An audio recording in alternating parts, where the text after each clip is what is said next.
एक छोटी सी mistake counselling के दिन आपकी एमबीबीएस सीट को रिस्क में डाल सकती है। इस वीडियो में मैं आपको नीट 2026 काउंसलिंग के लिए रिक्वायर्ड डॉक्यूमेंट्स की कंप्लीट चेकलिस्ट बताऊंगा। कौन से डॉक्यूमेंट्स ओरिजिनल होने चाहिए, कौन से फोटोकॉपीज में, और किन मिस्टेक्स से आपको बचना है। तो वीडियो को एंड तक जरूर देखिएगा। Hello future doctors, welcome back to Das Nexus. आज हम बात करने वाले हैं कि रीनीट 2026 में कौन कौन से डॉक्यूमेंट्स की रिक्वायरमेंट रहने वाली है, जो कि बहुत ही ज़्यादा इम्पोर्टेंट है। एंड मोमेंट पर आप ना तो डॉक्यूमेंट्स को अपडेट करवा पाते हैं, एंड आपकी एक छोटी सी मिस्टेक आपको एक एमबीबीएस सीट से दूर कर सकती है। तो अपन वन बाय वन करके यहाँ पर समझने की कोशिश करेंगे कौन कौन से डॉक्यूमेंट्स की अपने को रिक्वायरमेंट है। जो ये लिस्ट मैं आपको 13 डॉक्यूमेंट्स की जो ये लिस्ट दे रहा हूँ, ये कंपल्सरी आपके पास होने ही चाहिए।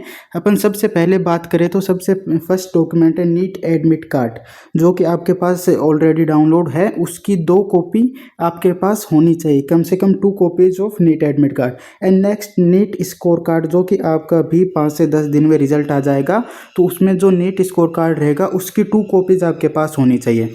यहाँ पर 10th and 12th marksheet and certificate.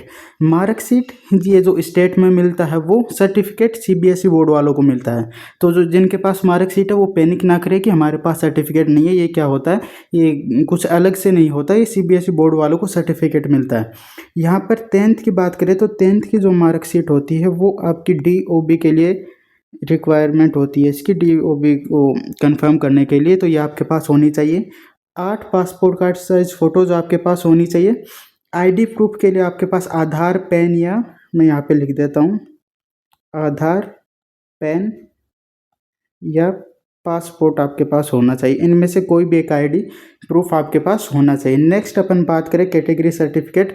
अगर आप जनरल से नहीं हैं, जनरल ईडब्ल्यूएस, ओबीसी, एससी या एसटी कैटेगरी से आप बिलोंग करते हैं, तो आपके पास कैटेगरी सर्टिफिकेट होना ही चाहिए, और वो नया बना हुआ होना चाहिए, पुराना नहीं। जैसे ईडब्ल्यूएस का है तो वो 1 अप्रैल के बाद का बना हुआ होना चाहिए, यानी कि अप्रोक्सीमेट 4 महीने या 6 महीने से ज़्यादा पुराना आपका कैटेगरी सर्टिफिकेट नहीं होना चाहिए। जो ओबीसी का होता है उसमें स्टेट और सेंट्रल दोनों अलग अलग बनते हैं। जो ऑल इंडिया से कोटे से काउंसलिंग होगी उसमें सेंट्रल वाला लगेगा, और जो स्टेट कोटे से काउंसलिंग होगी उसमें स्टेट वाला, दोनों अलग अलग कैटेगरी सर्टिफिकेट बनते हैं।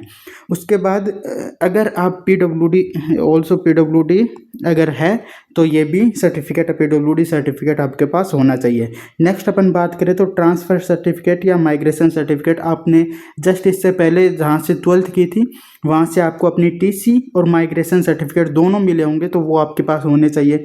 करेक्टर सर्टिफिकेट, या लास्ट आप अगर स्कूल में थे तो स्कूल से आपको प्रिंसिपल के साइन के साथ करेक्टर सर्टिफिकेट मिला होगा, या फिर आपने कॉलेज की है तो लास्ट ईयर जब कॉलेज से आप आए थे तो वहाँ से आपको करेक्टर सर्टिफिकेट दिया गया होगा।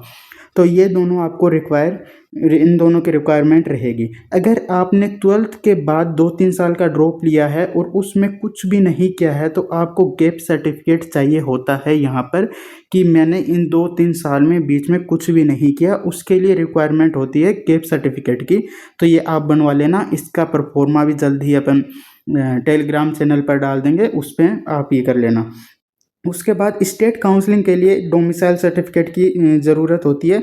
ऑल इंडिया कोटे में डोमिसाइल सर्टिफिकेट नहीं लगता, बट स्टेट कोटा के लिए डोमिसाइल सर्टिफिकेट लगता है। उसके बाद में अलॉटमेंट लेटर, जो आपकी काउंसलिंग कंप्लीट होगी, जिस भी राउंड में आपको कॉलेज मिलेगी, तो साइट पर आपको अलॉटमेंट लेटर मिल जाएगा।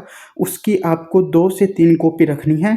अगर आप कर्नाटका से हो तो वहाँ पर स्टडी सर्टिफिकेट की भी रिक्वायरमेंट होती है। मेडिकल या हेल्थ सर्टिफिकेट ये स्टेट काउंसलिंग में लगता है, जो आपको किसी भी गवर्नमेंट एमओ के पास जाकर उसके सिग्नेचर चाहिए होते हैं, तो इसका भी परफॉर्मा होता है। ये भी काफ़ी इजीली बन जाता है।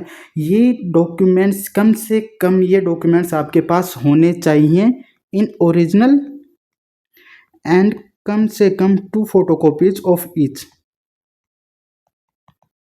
ये डॉक्यूमेंट्स आपको आपके पास होने चाहिए बिल्कुल रेडी। अगर आधार कार्ड अभी भी आपने अपडेट नहीं करवाया है तो आधार कार्ड को अभी टाइम है, 10 से 12 दिन में आपका रिजल्ट आएगा, उससे 10-12 दिन बाद में काउंसलिंग स्टार्ट होगी।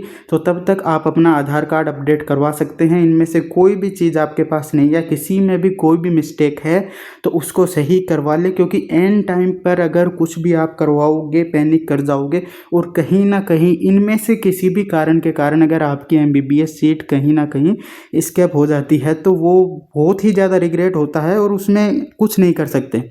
कॉलेज मिलने के बाद भी अगर किसी भी डॉक्यूमेंट में कोई भी मिस्टेक मिलती है तो भी आपकी सीट जा सकती है। तो प्लीज़ स्टूडेंट्स इसका बहुत ही ध्यान रखना है, कहीं भी किसी भी डॉक्यूमेंट्स में कोई भी गलती नहीं करनी है। और बाकी MMC की जो नई गाइडलाइंस आएंगी, नए जो डॉक्यूमेंट्स की जो होगी, अगर उसमें कोई एक्स्ट्रा डॉक्यूमेंट की नीड वो बताते हैं तो उसके रिगार्डिंग भी आपको इम्पोर्टेंट जो भी इंक्वायरी है, जो भी इंफॉर्मेशन है वो आपको मिल जाएगी YouTube channel and Telegram channel दोनों पर। तो टेलीग्राम चैनल को भी सब्सक्राइब कर लें। So okay guys, I hope ये वीडियो आपके लिए हेल्पफुल रही होगी। अगर आप नीट 2026 की ऑथेंटिक अपडेट्स, काउंसलिंग गाइडेंस और कॉन्सेप्ट बेस्ड प्रिपरेशन चाहते हैं तो डास नेक्सस को सब्सक्राइब करना ना भूलें। वीडियो पसंद आई हो तो लाइक करें, अपने दोस्तों के साथ शेयर करें और अगर कोई भी डाउट हो तो कमेंट्स में ज़रूर बताएं। मैं जेन्युइन कमेंट्स का रिप्लाई हमेशा करता हूं। मिलते हैं नेक्स्ट वीडियो में, तब तक के लिए आप फॉलो कर ले डास नेक्सस के टेलीग्राम चैनल को एंड सब्सक्राइब कर ले। Thank you guys, until then learn, understand and Excel.